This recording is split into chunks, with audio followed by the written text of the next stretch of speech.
In theory, if we say y is partly constant and partly varies as x, this can be interpreted as y is equal to ax plus b, where a and b are constants. We can say where a and b are constants. So this constant has to be found. How do we get this? It means y is partly constant.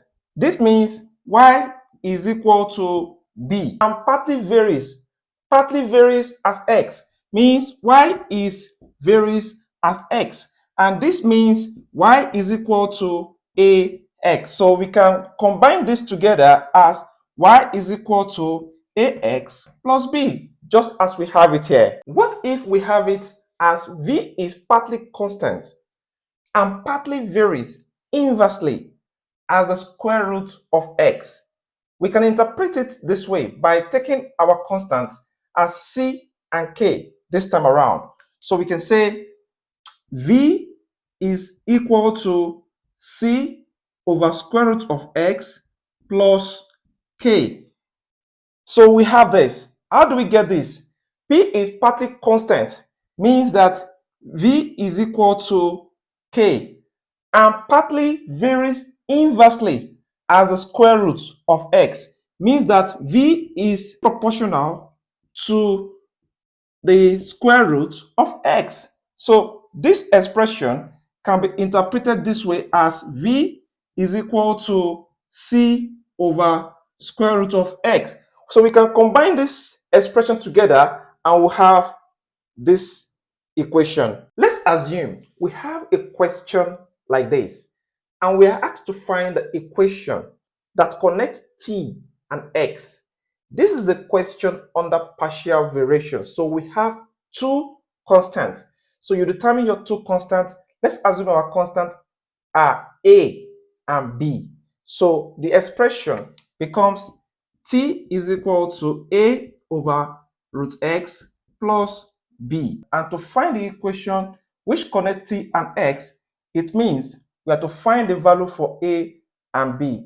So in this question, we have that t is equal to 124 and x is equal to 4. So that is the first thing we'll do. So we insert the value for t and the value for x in this very equation. So we have 124 to be equal to a over the square root of 4. If you put 4 in this square root, you have 2. So this is 2 plus b.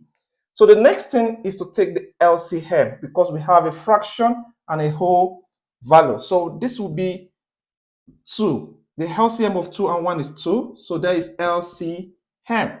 So 2 divided by 2 is 1. 1 times a will give us a plus 2 divided by 1 is 2. 2 times b is 2b. So we have 124 to be equal to a plus 2b all over 2. So the next thing is to take the cross multiplication of this equation.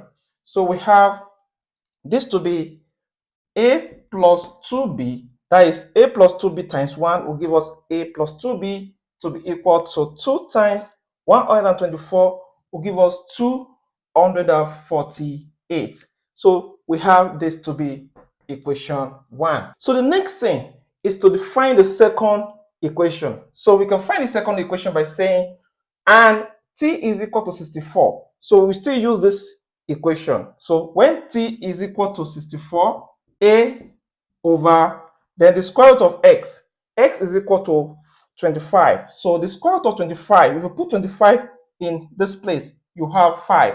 So this is 5 plus b. So we'll take the LCM. So this is 64 to be equal to a over 5 plus b over 1. So the LCM of 5 and 1 is 5. So this will give us 5 divided by 5 is 1. 1 times a will give us a plus 5 divided by 1 is 5. 5 times b is 5b. So our new equation becomes 64 to be equal to a plus 5b all over 5. So you take the cross multiplication of this equation. So we have our equation 2 to be a plus 5b. That is a plus 5b times 1 will give us a plus 5b, and that will be equal to 5 times 64 will give us 320. So this is 320. So we have this to be equation 2. So the next thing is to solve the two equations together to get a and b. We can use substitution method or elimination method, but I think elimination method will be the best to use. So we can say by elimination method,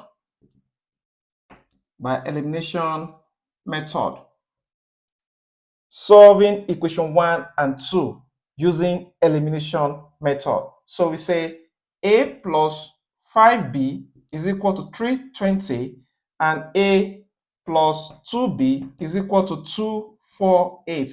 So this is equation 2 and this is equation 1. So this is equation 2. So to solve equation 1 and 2 using elimination method, it means we have to put a negative sign here, and it means the whole of equation 1 becomes negative. So this is negative, negative, negative. So a minus a becomes 0. And 5b minus 2b becomes 3b.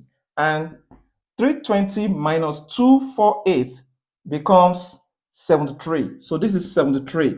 And it means we have 3b is equal to 73. 3 here, 3 here.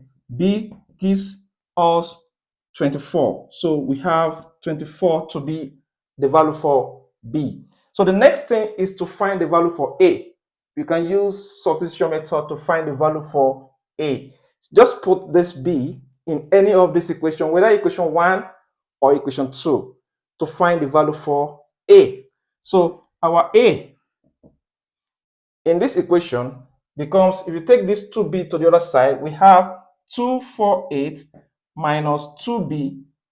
A is now equal to 248 minus 2 times 24, and A is equal to 248 minus 48 will give us 200. So our A becomes 200. So A is 200 while B is 24. So our new equation, that is the equation that connects T and X, is now T is equal to A, which is 200 over root X plus 24, and that will be the answer. So we can say the equation that connects T and X together is T is equal to A is 200 over root X plus 24. So this is the equation we are looking for, and that is the answer. I know you have learned one or two things from this video.